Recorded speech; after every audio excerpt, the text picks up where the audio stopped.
അച്ചടി വകുപ്പിന്റെ കാസർഗോഡ് ജില്ലാ ഫോറം ഓഫീസ് മുഖ്യമന്ത്രി പിണറായി വിജയൻ വീഡിയോ കോൺഫറൻസിംഗ് വഴി ഉദ്ഘാടനം ചെയ്തു. വിദ്യാനഗർ കളക്ടറേറ്റിലെ CND ബ്ലോക്കിലെ രണ്ടാം നിലയിലാണ് ഓഫീസ് പ്രവർത്തിക്കുക. This news sponsored by ഗുണമേന്മയോട് കൂടിയ ഉൽപ്പന്നങ്ങൾ മിതമായ നിരക്കിൽ Sreekrishna hardwares MG road Kasaragod. ആധുനിക സാങ്കേതിക വിദ്യ ഉപയോഗിച്ച് സർക്കാർ പ്രസ്സുകൾ നവീകരിക്കാനായി 100 കോടി രൂപ ചെലവാക്കിയെന്നും ഈ വർഷത്തോടെ പ്രസ്സുകൾ ആധുനീകരിക്കുന്ന നടപടികൾ പൂർത്തിയാകുമെന്നും മുഖ്യമന്ത്രി പിണറായി വിജയൻ പറഞ്ഞു. അച്ചടി വകുപ്പിന് കീഴിലുള്ള കാസർഗോഡ് ജില്ലയിലെ ഫാറം സ്റ്റോറിന്റെ ഉദ്ഘാടനം വീഡിയോ കോൺഫറൻസിംഗ് വഴി നിർവഹിച്ച് സംസാരിക്കുകയായിരുന്നു അദ്ദേഹം. ഫാറം ഓഫീസുമായി ബന്ധപ്പെട്ട പല ആവശ്യങ്ങൾക്കും ഇനി പൊതുജനങ്ങൾക്കും ഉദ്യോഗസ്ഥർക്കും ഇതര ജില്ലയെ ആശ്രയിക്കേണ്ടതില്ലെന്നും സർക്കാർ പ്രസ്സുകളുടെ അടച്ചുപൂട്ടലല്ല സർക്കാരിന്റെ നിലപാടെന്നും മുഖ്യമന്ത്രി വ്യക്തമാക്കി. കഴിഞ്ഞ ബജറ്റിലാണ് ഇതിനായുള്ള നീക്കിയിരിക്കുന്നുണ്ടായത്. ബജറ്റിൽ പ്രഖ്യാപിക്കുന്ന പദ്ധതികൾ എങ്ങനെ നടപ്പാക്കപ്പെടുന്നു എന്നതിന്റെ ഉദ്ഘാടനം കൂടിയാണ് ഉദ്ഘാടനം ചെയ്യപ്പെടുന്ന പദ്ധതി. നിലവിൽ കാസർഗോഡ് ജില്ലയിലുള്ളവർക്ക് ഇത്തരം ആവശ്യങ്ങൾക്ക് സമീപ ജില്ലകളിൽ പോകേണ്ടതായിരുന്നു. അതിലിപ്പോ മാറ്റം വരിക. നവീനമായ ഈ മാറ്റങ്ങൾക്കനുസരിച്ച് നമ്മുടെ സർക്കാർ പ്രിന്റിംഗ് സംവിധാനങ്ങളും നവീകരിക്കപ്പെടേണ്ടതുണ്ട്. അതിന്റെ ഭാഗമായി 100 കോടി രൂപ ചെലവഴിച്ച് സർക്കാർ പ്രസ്സുകളുടെ ആധുനികവൽക്കരണം നടപ്പാക്കി വരിക.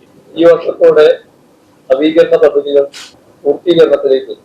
ഇതോടനുബന്ധിച്ച് കാസർഗോഡ് കളക്ടറേറ്റ് മിനി കോൺഫറൻസ് ഹാളിൽ നടന്ന ചടങ്ങിൽ ജില്ലയുടെ ചുമതലയുള്ള വനം വന്യജീവി വകുപ്പ് മന്ത്രി AK ശശീന്ദ്രൻ അധ്യക്ഷനായി. ഗവൺമെന്റ് പ്രസ് തിരുവനന്തപുരത്ത് ആദ്യമായിട്ടുണ്ടായിരുന്നു. അത് നമ്മുടെ ഒരു സ്വത്താണ്, നമ്മുടെ ചരിത്രത്തിന്റെ ഭാഗമാണ്. ആ ചരിത്രത്തിന്റെ ഭാഗത്തെ അതേപോലെ നിലനിർത്തുകയും പരിഷ്കരിച്ച പ്രവർത്തനങ്ങളിലൂടെ നവീകരിച്ചുകൊണ്ട് മുന്നോട്ട് പോവുകയും ചെയ്യുക എന്ന കാഴ്ചപ്പാടാണ് ഈ മേഖലയിൽ ഗവൺമെന്റ് സ്വീകരിച്ചിട്ടുള്ളത്. മണ്ഡലം MLA NA നെല്ലിക്കുന്ന് വിശിഷ്ടാതിഥിയായി പങ്കെടുത്തു. കേരള സർവീസ് റൂൾസ് പുസ്തകം മന്ത്രി AK ശശീന്ദ്രനിൽ നിന്ന് കളക്ടറേറ്റ് ജീവനക്കാരി KP രൂപകലയും സേവന പുസ്തകം കളക്ടറേറ്റ് ജീവനക്കാരൻ അരുൺ തോമസും ഏറ്റുവാങ്ങി.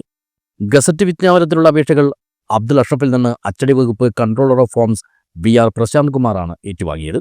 ADM P അഖിൽ, ചെങ്കള ഗ്രാമപഞ്ചായത്ത് പ്രസിഡന്റ് വസന്ത് നജക്കോട്, പഞ്ചായത്ത് അംഗം VA മുഹമ്മദ് ഹനീഫ, വിവിധ സർവീസ് സംഘടനാ പ്രതിനിധികളായ PV Satheesh Kumar, Y Santhosh Kumar, V ശോഭ, സുരേഷ് പെരിയങ്ങാനം, EV രാജേഷ്, മധു കരിമ്പിൽ, കൊളത്തൂർ നാരായണൻ, KS ദിനേശ എന്നിവർ സംസാരിച്ചു. ഗവൺമെന്റ് പ്രസ്സുകളുടെ സൂപ്രണ്ട് T വീരാൻ സ്വാഗതവും ജില്ലാ ഫോറം ഓഫീസർ KV ഷിനോദ് നന്ദിയും പറഞ്ഞു. സംസ്ഥാനത്തെ 13ാമത്തെ ഫോറം ഓഫീസാണ് കാസർഗോഡ് തുറന്നത്. പേര്, ഒപ്പ്, മതം മാറ്റം, ജാതി തിരുത്തൽ തുടങ്ങിയ ആവശ്യങ്ങൾ ഗസറ്റിൽ പ്രസിദ്ധീകരിക്കുന്നതിനുള്ള നടപടികൾ സ്വീകരിക്കുന്നത് ഫാറം ഓഫീസുകൾ വഴിയാണ്.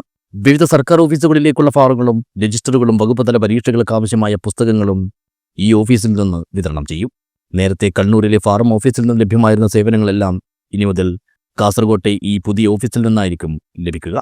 പുതിയ ഫാറം തുറന്നതോടെ ഗുണഭോക്താക്കളുടെ ദീർഘദൂര യാത്രയും ഒഴിവാകും. കാസർഗോഡ് കളക്ടറേറ്റിലെ CND ബ്ലോക്കിലെ രണ്ടാം നിലയിലാണ് ഫാറം ഓഫീസ് പ്രവർത്തിക്കുക. News bureau, Kasaragod.